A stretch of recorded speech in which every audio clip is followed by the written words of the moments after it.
If the people you love most turned their backs on you for money and power, would you still open your door when they came crawling back? This is the story of how my own son chose wealth over his mother, and the day he returned, soaked by the rain, begging me to save him.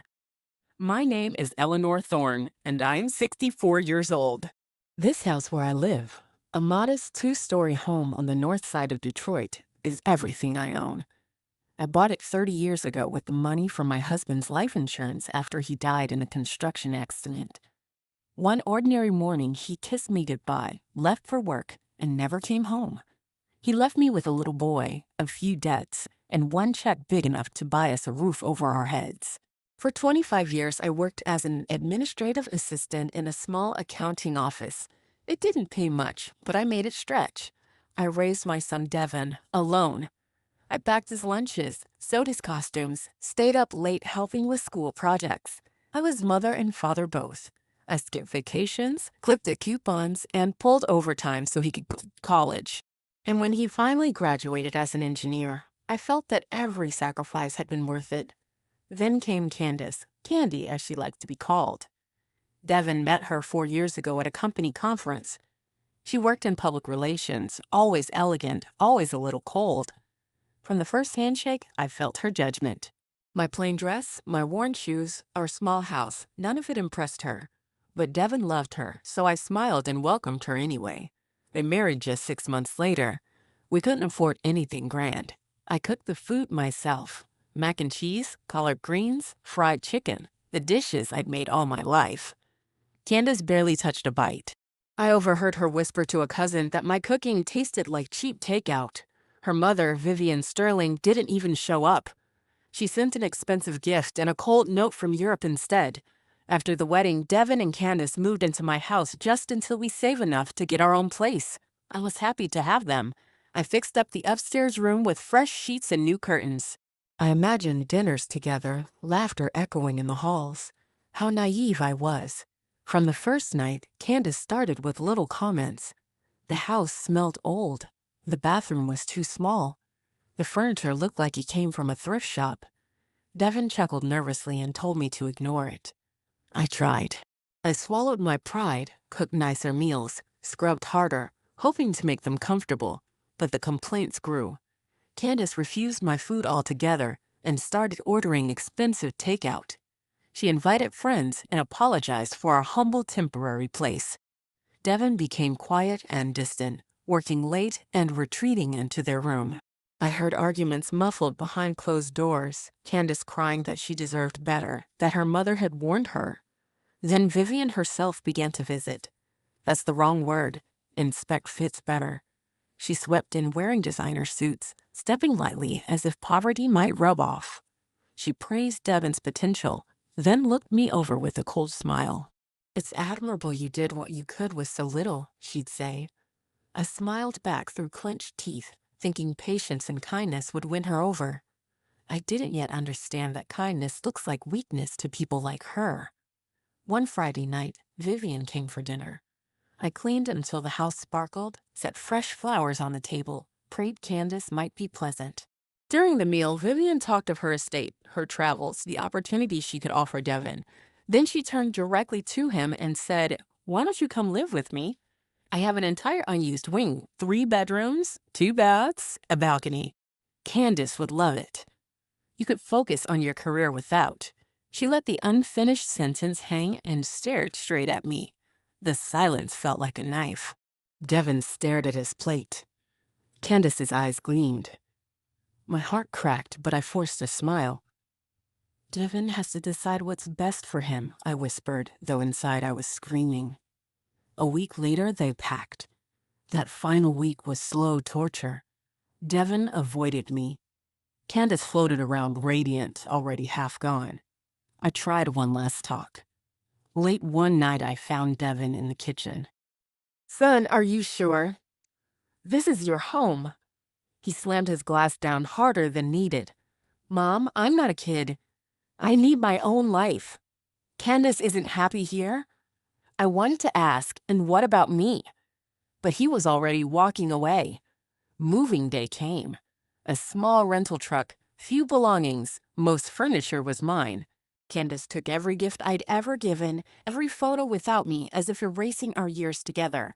I helped load boxes. Devin wouldn't meet my eyes. Candace supervised with a triumphant smile that pierced me. Then Vivian arrived in a gleaming imported car. She didn't get out, she just honked, summoning them like servants. Candace practically ran. Devin carried the last suitcase and finally looked at me. For one heartbeat, I saw guilt in his eyes. Then Candace called his name and it vanished. "Take care, Mom," he muttered. Devin, wait, but he was already walking away.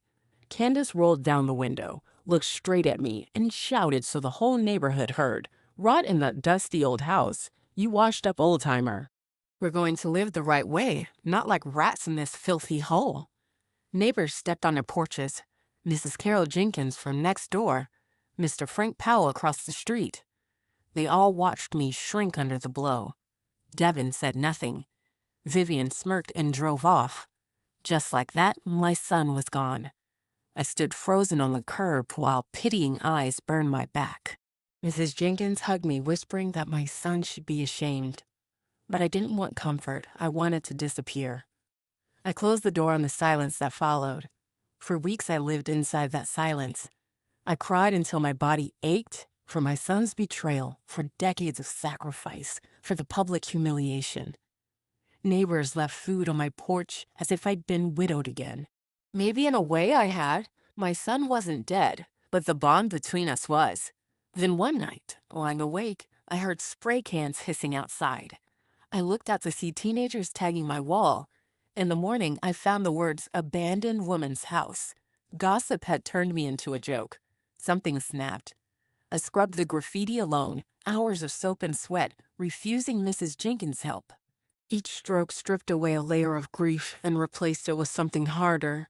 That night I didn't cry. I looked around my faded living room and finally saw what Candace had mocked: peeling paint, sagging curtains, a garden gone wild. Not because I was worthless, but because I had spent everything making Devin's life better. I had forgotten myself. I took a notebook and wrote a list: paint walls, fixed bathroom faucet, refresh curtains, revive the garden. Not for them. For me. Next morning, I withdrew the little savings left after helping Devin, about $3,000. My dignity emergency fund. I bought paint, cream for the living room, soft yellow for my bedroom, light green for the kitchen. A kind hardware clerk named Marcus Reed helped load it into a cab. "You're painting alone?" he asked. "Yes," I said, and for the first time in weeks I smiled. I started that same afternoon. I'd never painted before. The first day was chaos, paint in my hair, streaks on the floor, but with every brushstroke I felt stronger. Each fresh wall buried another layer of pain. Mrs. Jenkins peeked in daily, urging me to hire help. I refused. I needed to reclaim my space with my own hands. 2 exhausting weeks later, my living room gleamed. For the first time in months, pride warmed me. But at night, a question gnawed. How is Devin? Is he happy in that mansion? Does he even think about me? Motherhood is a stubborn thing. Even when hurt, it still worries. I thought of Jasmine Hayes, an old coworker who had studied nights to become a lawyer. We hadn't spoken in years, but maybe she could advise me, not to sue Devin, but to protect myself and my house. I called. Jasmine sounded surprised, but glad. "Eleanor, it's been forever. How are you?" "Not well," I admitted. "Can we meet?" We arranged coffee the next day. I didn't know it then, but that call would change everything. I arrived early, nervous. Jasmine swept in, no longer the timid secretary I remembered, but a confident attorney with a warm smile. She hugged me tight. "Tell me everything," she said. I poured out the whole painful story: Candace's contempt, Vivian's poison, Devin's cold goodbye, my lonely months. Jasmine's face hardened as she listened. When I finished, she took my hand. "Eleanor, what they did is cruel, but first things first, the house. Whose name is it under?" "Mine. I bought it alone." "Good. Very good. Has Devin ever signed anything about co-ownership?"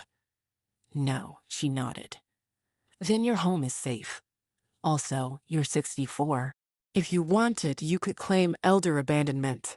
I'm not saying you should sue, but you have legal rights. Keep records, texts, calls, or the lack of them. You're not defenseless. Her words lit a small fire inside me. Not defenseless. For decades, I'd been the giver, the sacrificer. Maybe I didn't have to be anymore. Weeks passed. I kept fixing the house. Marcus returned to help with heavy repairs in the garden. New curtains, fresh flowers, warm light, my home became a sanctuary. I changed too. Stronger posture, brighter eyes, a woman rebuilding herself. Then one quiet afternoon, as I watered my reborn garden, my phone rang. Unknown number. I hesitated, then answered. Mom. It was Devin. My heart lurched. After 3 months of silence, finally his voice. Devin, are you okay? Yeah, listen, Mom. I need a favor. Not I'm sorry. Not I miss you. Just a favor. What do you need? My voice came out colder than I meant. I need to borrow $5,000. Urgently. I'll pay you back in 2 months. I froze. 5,000, almost every dollar I had left.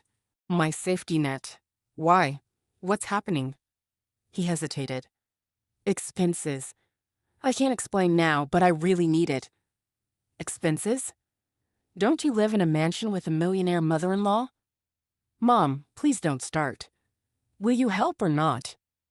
His tone was flat, almost irritated, as if I were just an ATM. Pain flared hotter than any insult Candace had thrown. For the first time, I felt something new, clarity, and what I said next would change everything. No, Devin, I said, the word coming out steadier than I felt. On the other end of the line, there was a long silence, a silence heavy enough to feel like a door closing. Finally, his voice broke through, sharp with disbelief. I knew you'd act like this. You're always the same, playing the victim. My heart squeezed, but something inside me stayed firm. Devin, you disappeared for 3 months. No calls. No texts. You left me for a mansion and never checked if I was alive or dead. The first time I hear from you, it's because you want money. That's not okay. He exhaled, frustrated. I could hear Candace's voice in the background, shrill and impatient. Just hang up if she won't help. Then Devin muttered, Fine. Perfect. I already knew I couldn't count on you. Goodbye, Mom. And just like that, the line went dead. I stood frozen in my small garden, phone still in my hand, the scent of wet soil and new flowers around me. My heart ached, but at the same time, there was a strange, fierce calm. For the first time in my life, I had said no to my son. That night, I couldn't sleep. Guilt and strength wrestled inside me. I sat at my kitchen table, tea growing cold, whispering aloud, You're protecting yourself, Eleanor. You're not cruel. You're just done being used. Still, a mother's heart doesn't stop hurting. I called Jasmine the next morning to tell her. She whistled low. $5,000. Eleanor, that's a big red flag. Millionaires don't borrow $5,000 unless something's really wrong. You think something's happening at that mansion? I asked. Absolutely. Let me do a little digging on this Vivian Sterling. People like her often leave a paper trail. I didn't know whether I wanted the truth. Part of me wanted to move on, but another part, the mom part, needed to know Devin wasn't in danger. Days passed. I painted more rooms, fixed cabinet doors, planted herbs. Marcus helped me replace an ancient faucet. He was kind, cheerful, and never once treated me like I was helpless. Each small project made me feel capable. Then about a week later, Jasmine called. Her tone was serious. Ellie, we need to meet. I found things. We met at her law office. She handed me a thick folder. My hands trembled as I opened it. First, that mansion, not Vivian's. She's renting and behind on payments. Her so-called import business is drowning in debt. She lives on appearances, luxury cars, clothes, all financed or leased. I blinked. But the parties, the staff? Mostly smoke and mirrors. Also, she's been charging Devin and Candace rent. $2,000 a month, plus food, plus utilities. She's squeezing them for every cent. My jaw dropped. 2,000? They could rent a nice apartment for that. Exactly. But Vivian convinced them it was an investment in their future. Networking, connections, blah blah. Lies? There are no connections. Just exploitation. I sat stunned. Relief and anger mixed inside me. Part of me felt vindicated. Candace wasn't living a fairy tale. Another part ached. My son had walked into a trap. What do I do with this? I asked. Jasmine sighed. Nothing right now. Just know the truth. Keep your proof safe. Something tells me you'll need it. 2 weeks later, her warning came true. It was a gray, rainy Thursday. I was folding clean curtains when the doorbell rang. I opened it, and there they were. Devin and Candace, soaked to the bone. Suitcases at their feet. Eyes red with exhaustion. Even the rideshare driver looked awkward. I froze in the doorway. 3 months and 2 weeks since they left me humiliated on this very porch. 3 months and 2 weeks since Candace had screamed, "Rot in that dusty old house." Devin's voice cracked. "Mom, we need to talk. Can we come in?" I didn't move. Rain dripped from their designer coats, now wrinkled and stained. Candace hugged herself, shivering. "Talk?" I repeated slowly. "Interesting. 3 months ago, you didn't want to talk. You just wanted to leave me to rot. Remember, Candace? Those were your words." Candace flinched as if slapped. She opened her mouth, but nothing came out. Devin stepped closer, desperation in his eyes. "Mom, please. We made a mistake. A huge mistake. Vivian, things didn't work out." I almost laughed, bitter, tired. Didn't work out? What, the mansion wasn't grand enough? The food not expensive enough? Or did Vivian turn out not to be so generous after all? The driver cleared his throat. "Ma'am, that'll be $120. Devin paled. I don't have cash. Can you take transfer?" Apps down, the driver said flatly. "Need cash." Devin rummaged pockets. Candace searched her purse and found only a crumpled $50. Together, they scraped up $115, still short. The driver looked at me expectantly, assuming the good old mother would fix it. But I crossed my arms. "I'm sorry, Tony. I didn't order this ride." Shock flashed in Devin's eyes. Candace looked like she might cry. After tense silence, the driver finally accepted the $115, muttering, 2 days. Then I report non-payment, and drove off into the rain. The three of us stood there, water streaming down their faces, while I stayed dry in my doorway, the same doorway where they'd once sneered. Devin's voice shook. "Mom, please. We're soaked. Let us in." I glanced back at my freshly painted living room, my sanctuary. Then at the two people who had once mocked everything I owned, and something inside me stayed firm. "No," I said simply. For a heartbeat, everything went silent. Even the rain seemed to pause. Devin blinked. "What?" "You can't come in." Candace broke down, sobbing. "Eleanor, please. We have nowhere to go. Vivian threw us out with nothing. We've been in motels, but the money's gone. Please, just tonight." "Just tonight?" I echoed. "Like when you moved in temporarily for a few months that became 2 years. Like when you mocked my food and my furniture every day. Like when you left without a goodbye?" Candace cried harder. "I'm sorry. Truly, I was wrong." I studied her face, soaked, desperate, stripped of arrogance. I believed her pain, but not her love. "You're sorry you fell. Not sorry you hurt me." Devin dropped his suitcase. "Mom, I'm your son. Are you really leaving me out here?" The old me would have melted. But I remembered sleepless nights, cruel graffiti, silence after decades of sacrifice. "Devin, when you left, you chose that life over me. You kept quiet when Candace insulted me. You didn't check if I lived or died. The only time you called was to ask for money. Adults make choices, and yours put you here." He tried one last push. "It's pouring.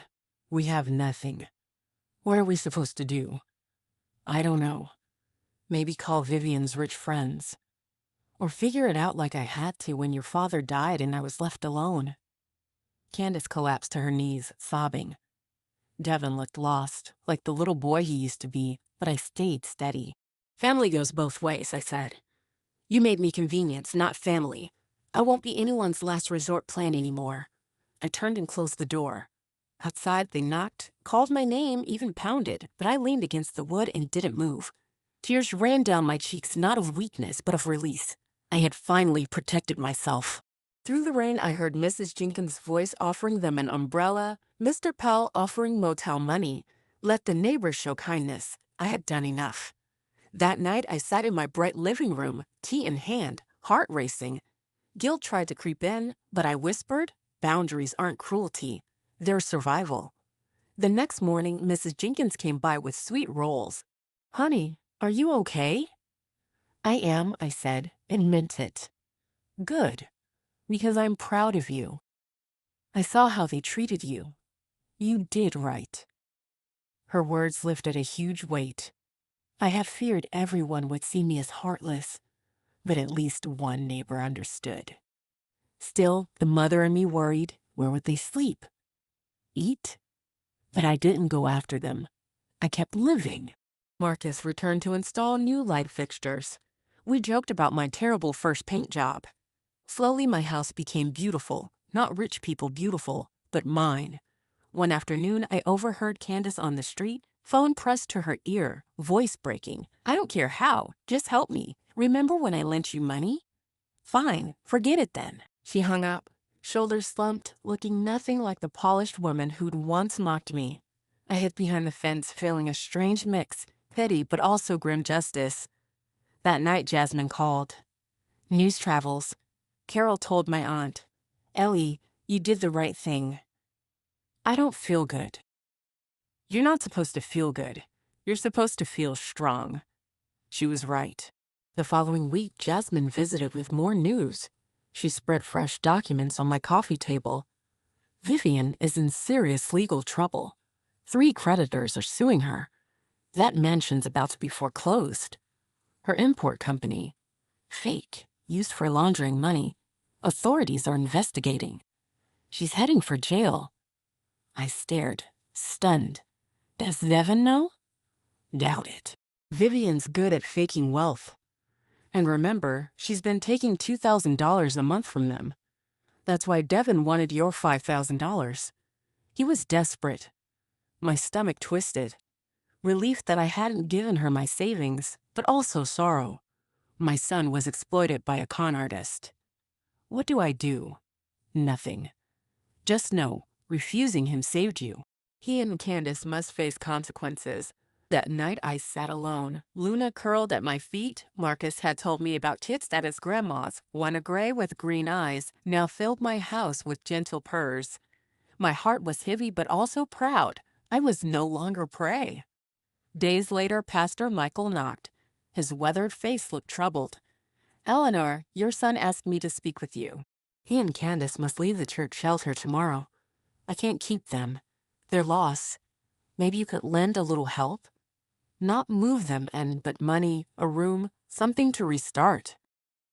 I looked him straight in the eyes. Pastor, with respect, no. He sighed. I understand your pain, but revenge isn't God's way. This isn't revenge. It's protection. If I open that door, I'll fall back into sacrifice and pain. Devin's 32, educated. He can rebuild without using me. After a long pause, the pastor nodded slowly. You're right. May God give them strength. And may he bless your courage. When he left, I cried, not sad tears, but release. Every person who expected me to fold was learning. This Eleanor was different. Spring turned to early summer. My home was alive with light and plants. I made friends, Ruth from the park, women from dance class. Yes, I tried dancing, clumsy at first, but joyful. My life was filling with new laughter. I rarely thought of Devin until news about Vivian broke wide open. Jasmine called, thrilled. Ellie Vivian Sterling was arrested today, fraud and tax evasion. Trial coming fast. I sat stunned, petting Luna. My son had hitched his life to a crumbling empire. Would he come back now, empty-handed? One bright Saturday, while watering my garden, a shadow fell across the fence. I looked up. Devin and Candace were there again. But this time, something was different. They weren't wet and frantic. They looked thinner, worn, but calm. Devin held a box in his hands. They didn't ring the bell or shout. They just stood, waiting, silent and humble. For a long moment, I stayed seated, warm coffee in hand, Luna curled on my lap. I could have ignored them. I had everything I needed now, peace, friends, a home reborn. But something in their quiet posture made me rise. I stepped to the fence but didn't open it. "What do you want?" I asked. Devin lifted the box. "Mom, we came to give you something." And in that moment, my heart raced, unsure if this was the start of healing or just another attempt to pull me back. Devin's fingers tightened on the box, and for the first time in months, his eyes looked clear, almost brave. "It's proof," he said softly.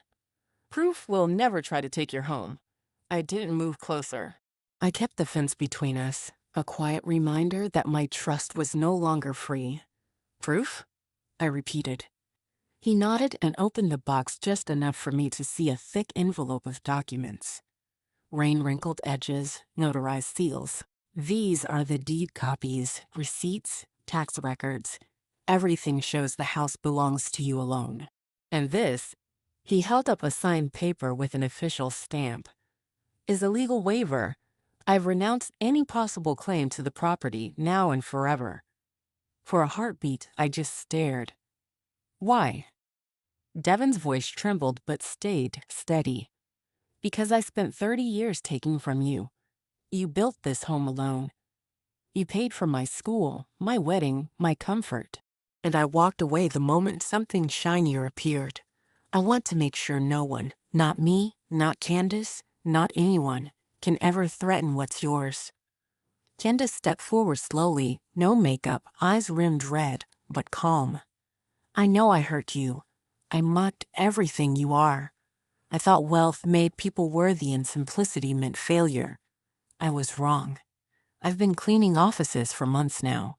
Every night while I mop floors, I think about you, about the dignity I never respected." I swallowed, surprised by the quiet sincerity in her face.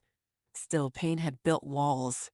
"I appreciate the gesture," I said carefully, "but it doesn't erase the harm."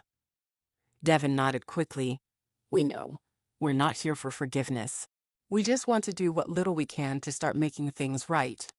Candace held out a small white envelope. "It's $500. The first of many payments. We want to pay you back for what you spent on us, the wedding, the food, everything." "I don't want your money," I said instinctively. "Please," Devin said quietly. "Not for us.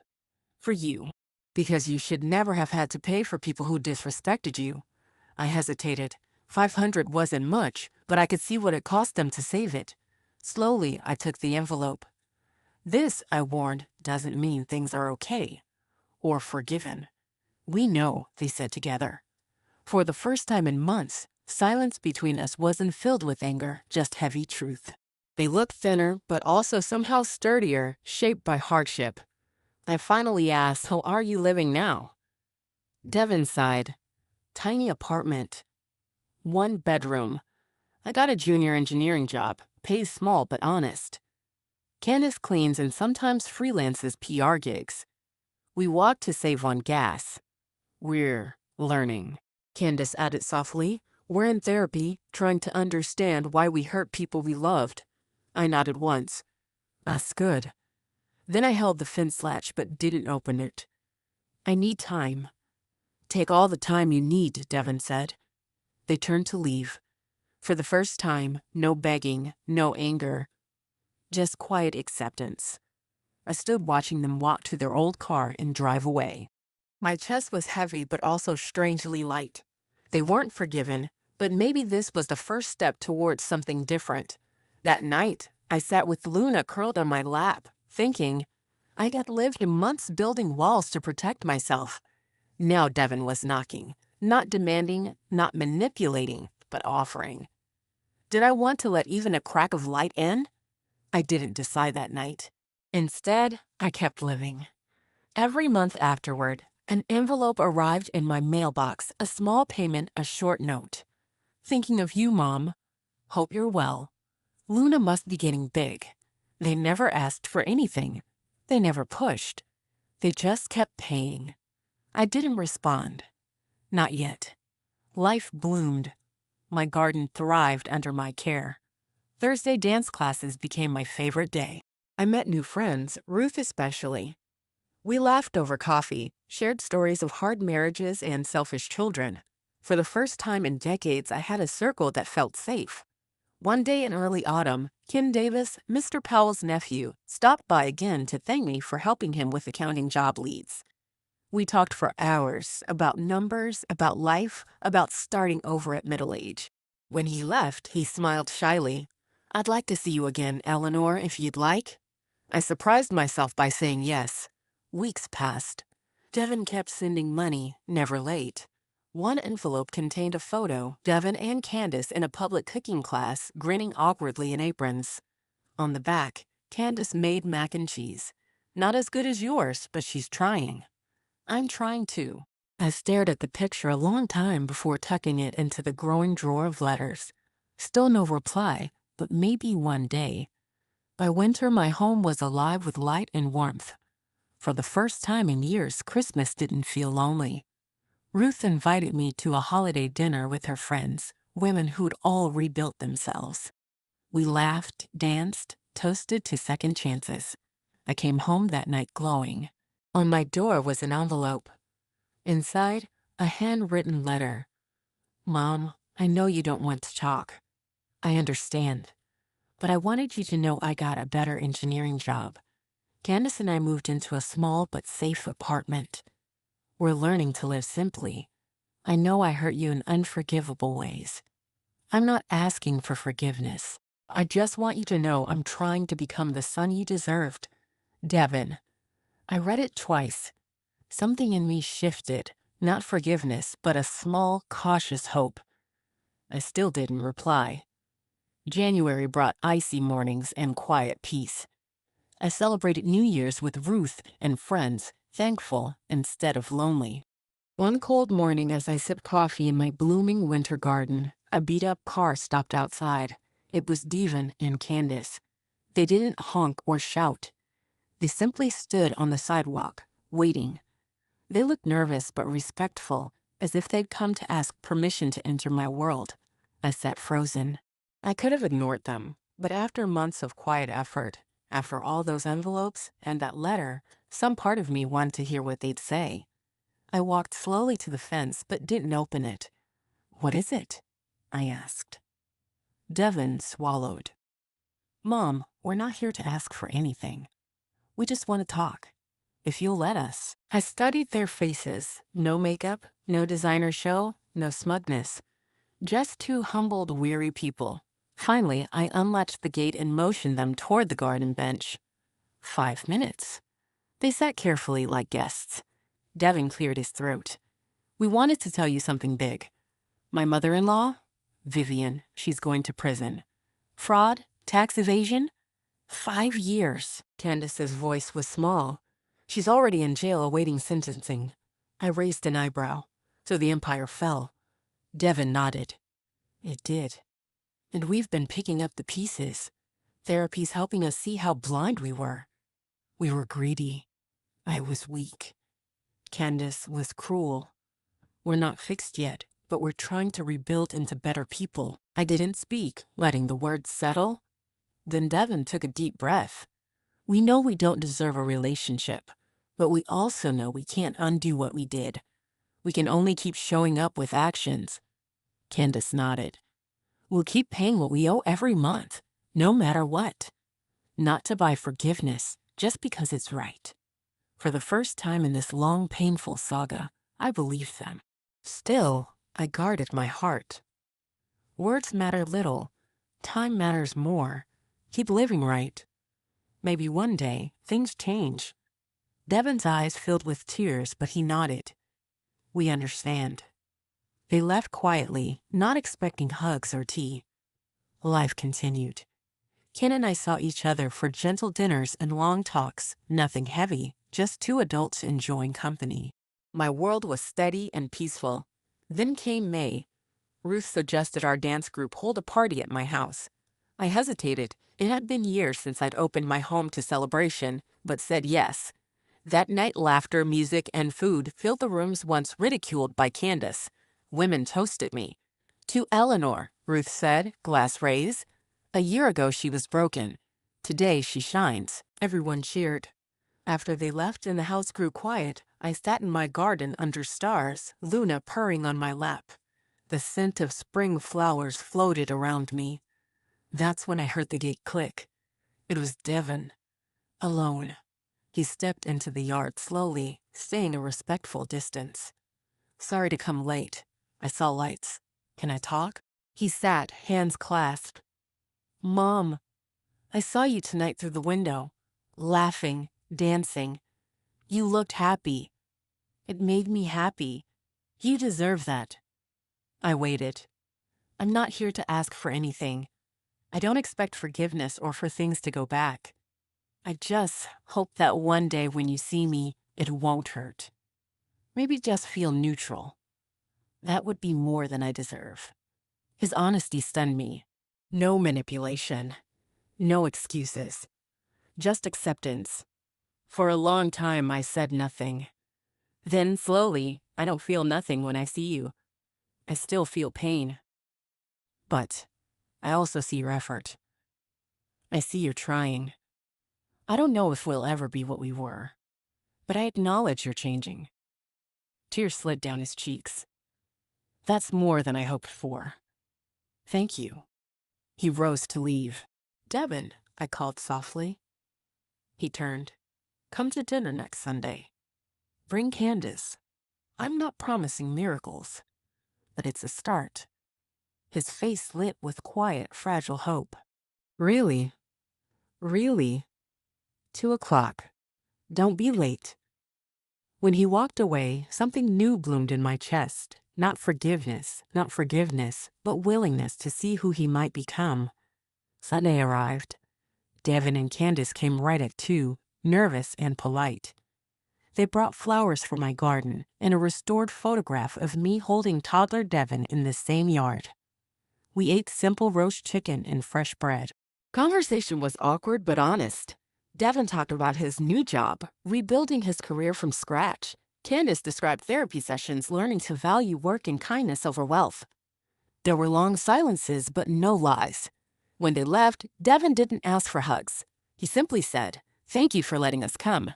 I stood in the doorway watching their old car pull away. Mrs. Jenkins waved from her porch and called, "Did you forgive them?" I answered honestly, "No, but I'm giving them a chance to earn it." She smiled wide. That's more than many would do. That night, in my softly lit living room, Luna purred on my lap as I thought about the day. My heart still carried scars, but it also carried strength. I had taken my first cautious step toward a new, healthier relationship on my terms. My phone buzzed. A text from Devin. "Thanks for today, Mom. It was more than we deserved. We love you." I didn't reply. Not yet. For the first time in my life, I was in control of the pace. Outside, the garden swayed in the night breeze. Each flower, each painted wall, every repaired corner of this home was proof of my rebirth. I was no longer the desperate mother abandoned on a rainy porch. I was a woman with boundaries, dignity, and a life of her own. But the future still held unknowns. Could trust be rebuilt? Could a son who betrayed you ever truly change? I didn't know. What I did know, the power was finally mine. Headlights slid silently across my front yard. I froze on the porch, one hand still stroking Luna's fur. A dark sedan crept to a stop by the curb. For a long beat, no one got out. My first thought was Devin, but no, he and Candace had just left. Their beat-up hatchback rattled. This car purred like new. Slowly, the driver's door opened. A man stepped out, umbrella snapping open against the light drizzle. He was tall, neatly dressed, and looked about 40. He carried a slim leather folder under one arm. He called softly across the fence, "Mrs. Eleanor Thorne?" My guard shot up. "Who's asking?" He stopped a respectful distance away and lifted the folder just enough to show an ID card. "My name is Caleb Monroe. I'm a legal investigator. I need to speak with you about Vivian Sterling's estate and pending fraud case." The name sent a jolt through me. Vivian, the glamorous destroyer of my peace, in jail now, her empire crumbling. What could she possibly still want with me? I didn't open the gate. "What's this about?" Caleb's tone was calm, professional. "Ma'am, Vivian listed several people she defrauded. There's evidence she used property and family relationships to scam funds. Your son and daughter-in-law are on the victim list. Your name appears because of shared addresses and certain financial transfers." My chest tightened. "Transfers?" "Months before they moved out, Devin sent Vivian a wire from an account partially funded by you, about $3,000. She used it to falsify liquidity. The court may need your testimony to prove she manipulated family." I almost laughed at the bitter irony. The little savings I'd once handed Devin so he and Candace could start out had been a prop in Vivian's fake wealth show. I kept the fence closed. "What happens if I don't testify?" "You're not required yet. But if the prosecutor calls, ignoring it could delay restitution. Your testimony could help recover some of the money she took from Devin and from you indirectly." I hesitated. Months ago, I'd have shrunk from any courtroom. But now, I wasn't the same frightened woman. "Leave your card," I said. "I'll think about it." Caleb nodded, slipped a business card through the gate, and left without pushing. The sedan's taillights glowed red, then vanished down the street. Inside, I sat at the kitchen table staring at the card. Luna batted it with a paw, as if telling me, "Decide. Should I step into Vivian's legal chaos?" It wasn't my fight, yet somehow it was. She'd humiliated me, poisoned my son, and used my money to fake her empire. Helping the truth come out felt right. I dialed Jasmine the next morning. She listened, then said firmly, "Eleanor, testify. You'll be safe. And it's time your story helps stop women like Vivian. Plus, if restitution comes, Devin might finally get relief from his debts." I nodded slowly. "Okay, let's do it." The next weeks were a blur of legal prep. Jasmine coached me how to stay calm, stick to facts, ignore defense tricks. Caleb visited again with documents. He was kind and professional, never pitying. One evening, Devin called. "Mom, we heard the court might ask you to speak. Are you okay with that?" "I am," I said simply. Silence. Then, "Mom, thank you for everything. Even after what I did, you're still willing to stand for truth." "This isn't for you," I replied, gentle but firm. "It's for what's right." "I know," he whispered, "and that makes it mean even more." The trial came in early spring. A gray courthouse, cold benches, the sharp smell of disinfectant. I sat beside Jasmine, heart pounding but spine straight. Vivian appeared in an expensive suit that couldn't hide her shackles. She still carried herself like royalty, chin high, but her eyes flickered when she spotted me. Maybe she remembered the night she drove off with my son. I testified clearly how I raised Devin alone, helped him financially, and how Vivian lured him with promises of wealth, then drained him. I described the $3,000 transfer she'd pressured him to request. Jasmine beamed quietly at my steady voice. Vivian's lawyer tried to paint me as bitter. I stayed calm. Bitter? No. But I know exploitation when I see it. Even the judge's mouth twitched at that. When I stepped down, Devin caught my eye from the gallery, pride and shame swirling together. Candace squeezed his hand. Weeks later, the verdict, guilty on all counts, 5 years in federal prison. Restitution ordered, including a modest sum back to Devin and, to my shock, a small amount to me for fraudulent inducement. I didn't cheer. Justice felt quiet, like a door closing gently. But inside, some broken piece knit itself stronger. Devin called the night after sentencing. "Mom, we got the letter. We'll get a small restitution check. More than that, seeing you testify, strong, calm, it changed something in me. You're incredible." I did what I had to. Still, thank you. Life moved forward. My house glowed with fresh paint and blooming flowers. Ken became a steady companion. Dinners, dance nights, gentle humor. He never tried to fix me. He just walked beside me. One sunny afternoon, Ruth, Ken, and I hosted a garden party. Laughter floated through the yard where once I'd been mocked. At one point, I slipped inside to refill drinks and found Devon standing in the doorway, nervous but smiling. "Hi, Mom." I smiled faintly. "Hi, Devon. Come help with the lemonade." He followed me in, awkward but willing. We worked side by side in silence until he said quietly, "I wanted to tell you. Candace and I have kept up therapy. I got a promotion. We're stable." And he hesitated. "We'd like to keep paying what we owe, but we also know money doesn't fix what we broke." I set down the pitcher. True, he met my eyes. What might fix it is time.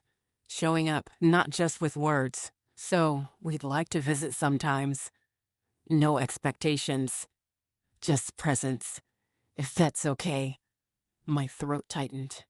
A year ago, I'd have leapt. Months ago, I'd have slammed the door. Now, I weighed carefully. "Visits," I said slowly, "are possible. But on my terms. My house, my rules. Respect always. If I feel used or disrespected, it ends." Devon nodded hard. "Yes, absolutely." Candace appeared behind him then, hesitant but smiling shyly. She carried a small potted rose bush. "For your garden. We wanted to give something that grows." I accepted it silently. Some wounds still smarted, but a rose for growth. It felt right. Through summer they visited occasionally, brief, respectful, never presumptive.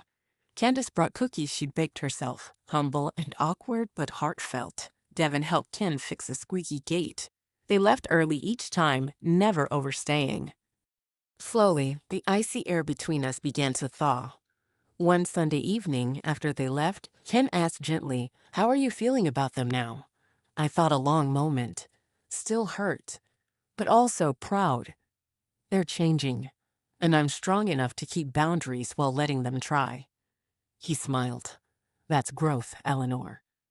September came. My garden exploded with color. On my birthday, friends threw a small gathering. Ruth brought cupcakes, Ken brought wine, and to everyone's surprise, Devon and Candace appeared, shy but bearing gifts, a handmade wooden birdhouse painted with tiny daisies. Inside the card, Devon had written, "For every time you felt unseen, may this little home remind you we finally see you now." Tears pricked my eyes, but not the hopeless kind. This was healing, slow but real. I hugged them both, brief, careful, but real. "Thank you," Candace whispered. "Happy birthday, Eleanor." For the first time, she said my name without disdain. That night, after the party ended and friends departed, I sat alone under fairy lights strung across the garden. Luna purred in my lap. The birdhouse hung nearby, bright against the night. I thought about everything: the betrayal, the lonely months, the painting, the courtroom, the rebuilding, the cautious return of family. My life was no fairy tale, but it was mine, chosen and protected. I was proud. Then my phone buzzed. It was Caleb Monroe, the legal investigator. I answered, curious. "Mrs. Thorne, sorry to disturb you.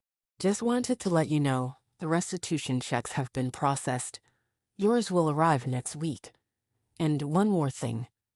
Vivian's lawyers tried to challenge your testimony but failed. You stood firm." "Thank you," I said quietly. "You should know people talk in our office. We think you're extraordinary." I laughed softly. "Extraordinary? No, just finally done being walked over. That's what makes it extraordinary." After we hung up, I sat in the warm night, smiling. I'd gone from a discarded mother to a woman with power, friends, love, and boundaries. Weeks later, a letter arrived, the official restitution check.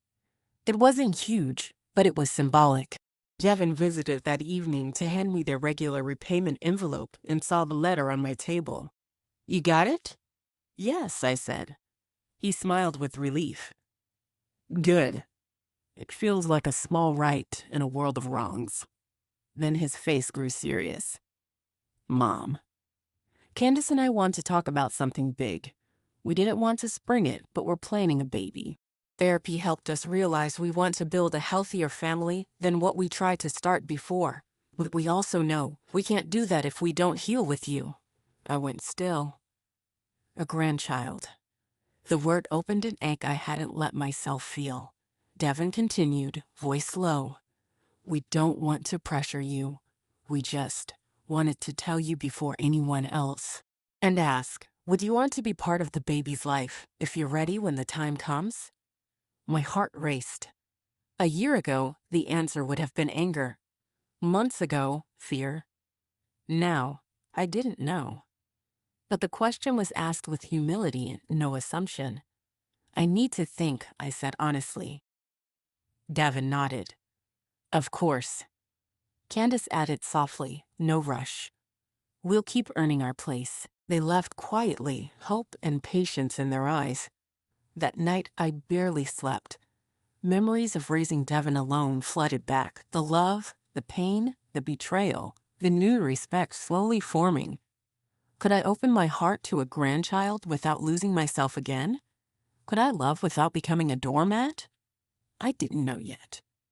But I knew something else. I now had the strength to choose. The old Eleanor didn't know how to set boundaries. The new one did. And that made any future, even one with a grandchild, possible. I walked into my living room, now bright with new paint, fresh curtains, and laughter still echoing from friends. I touched the baby rose bush Candace had brought. Its first bloom had opened overnight, pale pink in the moonlight. Maybe there was room for new life if I stayed true to myself. Days later, Jasmine stopped by for tea. She smiled seeing my garden full of color and the birdhouse swaying. You've built something beautiful here, she said. Thank you, I replied. She sipped her tea, then asked gently, so will you let them back in? I thought a long time. Not the old way, but maybe a new way. On my terms. Healthy, balanced. If they keep showing up right, maybe yes. She squeezed my hand. That's healing, Eleanor. We sat quietly, two women who had fought to stand tall in a world that often asked them to bow. Later that evening, I received a text from Devin. Mom, thank you for everything. No rush about the baby news. We'll keep proving ourselves. Just, we love you. For the first time since the storm began, I typed back two simple words, I know. I sat on the porch that night, phone still warm in my hand after sending those two small words, I know. It felt simple, but to me, they were huge. They were not forgiveness, not yet, but they were acknowledgement. They were a door cracked open. The garden glowed softly under the porch light. Luna curled on my lap, purring in the calm night air. For the first time in a long time, the future didn't scare me. It was mine to decide.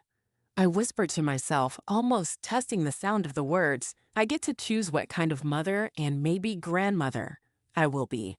The idea was new and strange, but not terrifying. I wasn't stepping back into my old role of self-sacrifice. I was building a new one with boundaries, strength, and love on my own terms. The next morning, I brewed coffee and wandered through the garden, touching leaves and flowers like silent friends. The small rose bush Candace had given me had another bud ready to open. Life kept moving forward, quietly but persistently. Ken stopped by before work, bringing a bag of fresh bagels. Morning sunshine, he teased as he always did. We ate on the patio. After a comfortable silence, he asked softly, so about Devin and the baby thing. I'm still thinking, I admitted. But for the first time, thinking doesn't hurt. He nodded, respectful. That's enough for now. I smiled at him. Ken had become something steady in my life, not rushing me, not trying to fix me, just present. After so many years of giving everything to people who only took, his quiet patience felt like water to dry soil. A week later, a small envelope arrived in the mail. No return address, but I recognized Devin's handwriting. Inside was the usual monthly repayment, but also a folded sheet of paper. It wasn't a plea. It was a simple list. Baby plans, things we want to do differently. I unfolded it and read, therapy keep going even after the baby comes. Finances, no debt we can't handle, no illusions of wealth. Home, stable, safe, not fancy, but ours. Respect, teach our child to respect family, no matter income. Boundaries, we want them to know love isn't exploitation. At the bottom, Devin had written, Mom, we're not asking you for help. We're asking for wisdom, only if you're ready. I sat there for a long time, letter trembling in my hands. Not a demand. Not guilt. Just a request to share what I had learned through pain. Slowly, I smiled. Maybe there was hope for my son after all. That weekend, I invited them for lunch. No big speech, just a text. Sunday at 1. Simple meal. Come if you want. They came early, shy but clearly trying. Devin carried a casserole. Candace held a bouquet of wildflowers from a street vendor. We ate on the patio. Conversation was slow at first, but then easier. They asked about the garden. I asked about their small apartment. Devin told me about his engineering job. Not glamorous, but stable. Candace admitted cleaning offices humbled her but taught her dignity. After dessert, I took a deep breath. I got your letter, I told Devin. He straightened, nervous. I'm glad you're thinking about the future responsibly. If you have a baby, that child deserves parents who know humility and respect. I'm willing to share what I've learned, but understand this. I won't raise your child for you, and I won't be your safety net. I'll be a grandmother if I choose, not a rescuer. Devin's eyes filled. He nodded. That's fair. More than fair. Thank you. Candace wiped tears. We don't want to use you, Eleanor. We just want to build something better than what we had. I looked at them for a long time. They seemed smaller somehow, not in stature, but in ego. Maybe life had finally stripped away the arrogance. I can share my wisdom, I said slowly. But respect is non-negotiable. Always. Both nodded eagerly. The months that followed were different. Devin and Candace didn't crowd me. They visited occasionally, always with notice, always helping with chores, or bringing small gifts like homemade bread or thrift, store finds for the garden. They paid back what they could, envelope by envelope. They didn't ask for more. My own life blossomed. Thursdays remained dance night with Ruth and our friends. Ken and I grew closer, still gentle, still no rush. Sometimes he stayed late for tea, and once he shyly asked if I'd like to join him on a weekend trip to a nearby lake. I said yes. It felt safe. I was building a life full of love and community, but on my terms. One chilly November evening, Devin called. His voice trembled. Mom, we have news. Candace is pregnant. We wanted you to hear it from us first. I inhaled sharply. A grandchild. The word still scared me, but also warmed something deep. Congratulations, I said softly. We're terrified, Devin admitted, half laughing, but excited. And we want to do this right. Candace's voice came on the line. Eleanor, we're not asking you for babysitting or money. We just hope you'll be part of the baby's life if and when you feel ready. I swallowed the lump in my throat. Let's take it one step at a time, I said honestly. One step at a time, they echoed together. After we hung up, I sat quietly, tears sliding down my face, not of pain this time, but of complicated hope. Winter settled in. My house was warm with soft lights. Luna curled in a chair by the fireplace. I prepared small handmade gifts for friends, a scarf for Ruth, a book Ken had wanted, a basket of herbs for Jasmine. For Devin and Candace, I knitted a tiny yellow baby blanket. Each stitch felt like reclaiming love on my terms, giving freely, but never erasing myself. Christmas Day, they visited with cautious joy. Candace, showing a small bump, hugged me gently and whispered, "Thank you for letting us try." Devin looked at the baby blanket and choked up. We ate simple food, laughed a little, and kept conversation safe. No grand speeches. No pretending the past hadn't happened. Just quiet, fragile beginnings. January brought something unexpected. Ken asked me to join him at a New Year's gathering with his grown children. My first instinct was to say no, Fear of judgment still lurked, but I said yes. It was lovely. His children were kind, curious, respectful. One of his daughters, Claire, hugged me goodbye and said, "Ken really lights up when he talks about you." My heart, once so bruised, felt warm. On the drive home, Ken squeezed my hand. "You know, Eleanor, you're one of the strongest people I've ever known." I smiled quietly. I wasn't always, but I learned. Spring returned with blossoms in my garden and a rounder belly on Candace. She invited me to a prenatal appointment, just to listen to the heartbeat. I almost said no. Then I thought of the years I'd lost to fear and anger. This was my chance to be present without losing myself. So I went. The tiny rhythmic sound filled the room, quick and alive. Tears slid down my cheeks before I could stop them. Juan squeezed my hand, eyes full of silent gratitude. Candace whispered, "Thank you for being here." I didn't answer. I just listened, feeling both joy and power. I was here because I chose to be, not because anyone demanded it. The baby came in June, a little girl named Hope Eleanor Sterlingthorne. They gave her my name for the middle. When Devin called from the hospital, his voice shook. "Mom, we want to honor you. But if it hurts, we can change it." I swallowed hard. "No. Keep it. She can carry my name and the strength that comes with it." Meeting Hope was surreal. Tiny fingers, soft breath. I loved her instantly, but from a place of strength, not obligation. I kissed her forehead and whispered, "You'll learn love that's healthy, little one." Candace cried quietly. Devin hugged me and said, "Thank you, Mom, for giving us a chance to be better." The first months of baby Hope's life were gentle. Devin and Candace worked hard, shared parenting, stayed in therapy. They never assumed I'd babysit. They asked respectfully when they needed help. Sometimes I said yes, sometimes no, and they accepted it. One evening, holding Hope as she slept on my chest, I thought about the long road here, the betrayal, the lonely rebuilding, the court battles, the boundaries, the healing. It hadn't been easy, but it was mine.